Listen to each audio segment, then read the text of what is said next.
in once the deadline happened because a lot of things are about to go down. And now we got to go on a little bit about the news. Your boy, Mr. Bouknight, is having a little bit of trouble there in Charlotte land. And I don't believe it's his fault, okay? It's just the league and the level of competition. Bouknight gets in a confrontation with Coach James Borrego. Borrego, tremendous season for Charlotte, right? They're trying to make the playoffs and certainly in a good position. Bouknight, young kid, comes out of UConn, but I'm covering him because no offense, he's part of the step back team. Man, I see you, boy.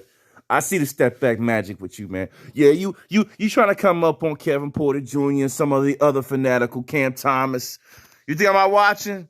I know what you could bring to the table. I know you're a bona fide scorer, at least one of the top 6 men when you get going. I know he will be. Now, thing about Bouknight, he's not getting any run right now.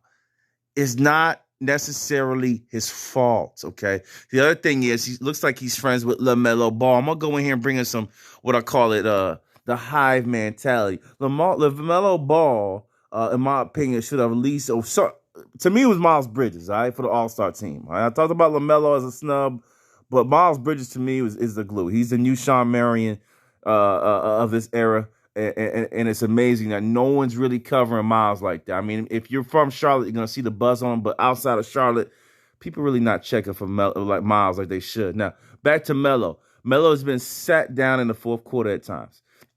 Got to ask this question to yourself and say, one of the top stars in the NBA being sat down in the fourth quarter, similar to Russell Westbrook. It's the fear factor that a coach has. It's something that they need to get away from. Let me go back to a player that used to go through this. If you want to go back, I'm showing my age a little bit. There's a kid called White Chocolate. His name's Jason Williams. Back in the day, played for the Kings. There were times he's probably one of the most fun players to watch in the NBA. Still to this day, his highlights will leave you mesmerized. But coach would sit him down in the fourth quarter because of turnovers. They were afraid of turnovers as well, right? I thought he could have played, and I thought that risk was worth it.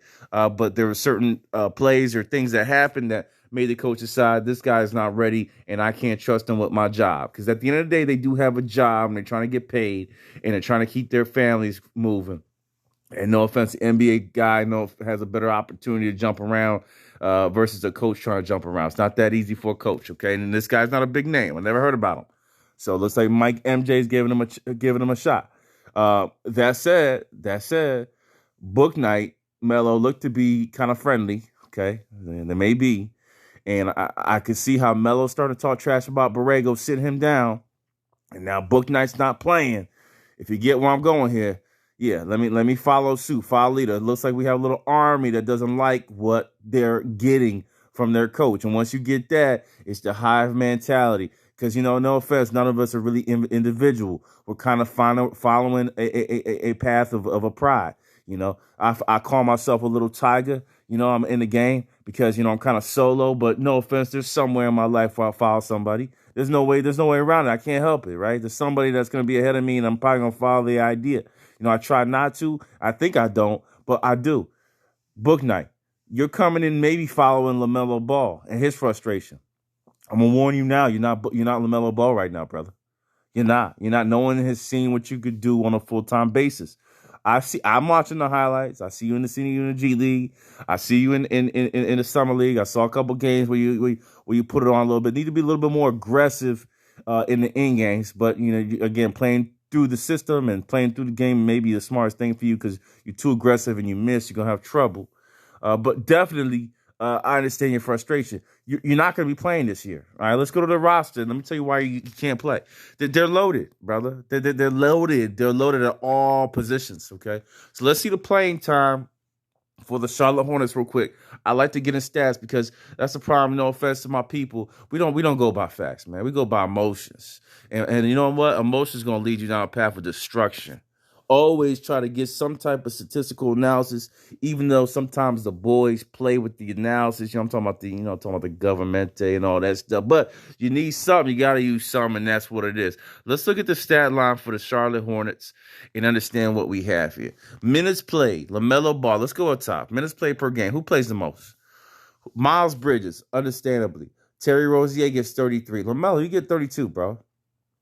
I mean, you get 32 minutes per game. All right, that's equivalent to some of the top starters there. By the way, They potentially have 4 All-Stars. Okay, I'm not sleeping on Terry Rozier either. Look at the scoring output of these guys.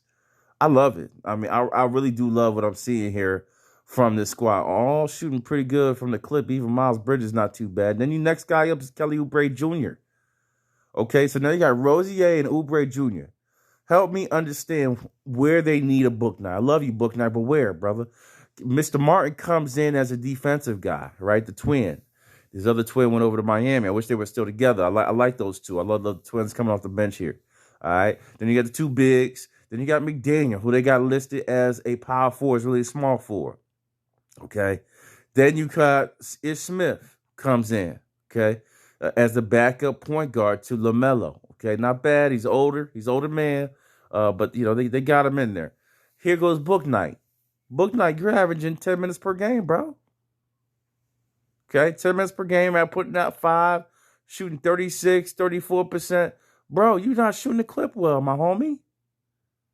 I'm sorry, my nigga. You shoot, 14 for 41. Is that real? Is that 3-pointers? Pops. Pops. It's not going to work, boy. I mean, from a percentage point of view, I mean, it's like, a little bit like a C. Like a C minus, a C. But if you want to play, you got to get in the 38, 39, 40s, my homie. I mean, your boy PJ got a better percentage than you. PJ got a better percentage than you. What about McDaniel's got a better percentage than you?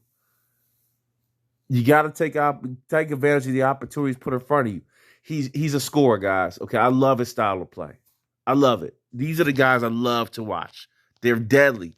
The James Harden one-on-one-ism. They're deadly, man. They're seriously deadly. And I love watching them. I'm trying to go to highlights real quick because of what they can bring to the table, the movements, the switch up, the shake bake. I'm from the Iverson Marbury era, guys. I'm from the Kobe when he had the high up crossover.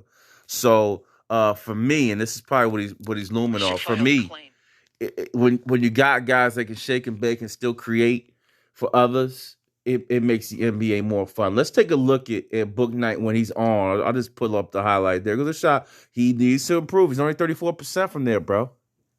He's only 34% from there. I can't argue with the coach. I can't, man. What do you want me to tell you? You got to do better, man. I know he's going to say I need the minutes. Nice pass to Oubre. Okay, let's see if he gets nuts here. Because some of you guys haven't seen the highlights, so I want to shout out the boy Bouknight. He's a sleeper, guys. Seriously, he's not explosive as Cam. Doesn't need to be. He's a smoother, northeast, definitely from the northeast guy. I'm going to check his background. Okay, layup there.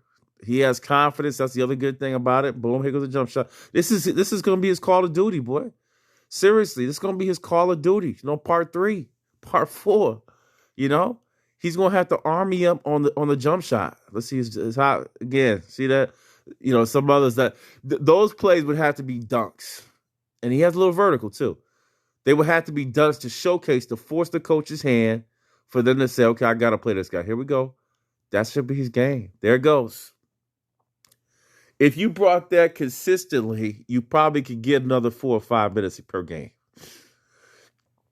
If you up the defense, you probably get maybe edging a minute. Maybe 18 minutes a game is max because there's too much talent on the squad at your position. Another kid is similar to him, but doesn't have the boing boing. But he does. Nickeil Alexander-Walker out of the Pelicans. Again, I just want to showcase him a little bit because I think he's definitely a kid to look forward to in the future. So his frustration is understandable. See a little something there. Not crazy. Went light. Didn't need to go hard. Didn't really need to go hard. Let's see. Here go step back. Hey. Didn't really need to go hard. Okay. So again, this was a smooth game for him. Not really the shaky bakey what I'm used to that I saw in Summer League, but Bouknight has his issues. He wants to play. He wants to get some minutes. There it goes, and he's not getting it. That said, I'm gonna step back out of here. It was amazing watching this transpire and the effects of what happens when young kids just want to freaking play ball. But at this point, listen, oh Lord, at this time, I really do think there's an opportunity, maybe, because of this, because it looks like the trade deadline is there. I don't know if somebody got in his head for that as well. Maybe to move the kid. Okay. I don't know where you move him to. Okay. He's still so young, 21 years old.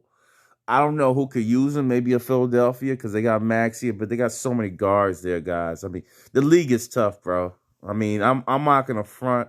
Detroit guys, the league is just really tight at the guard position, man. Really tight. You know, really tight. Denver could have definitely used him because they got smaller guards. Um, OKC would be interesting. Shea, because Shea handles the ball. Shea will Bouknight, right? But they already got Terrence Mann. You see how deep it is, guys? It's Utah, Mitchell and a couple others. I mean, they're so deep. Clarkson, Clippers. Tell me where he goes. This is what you got to think about. I'm doing this for him, not me.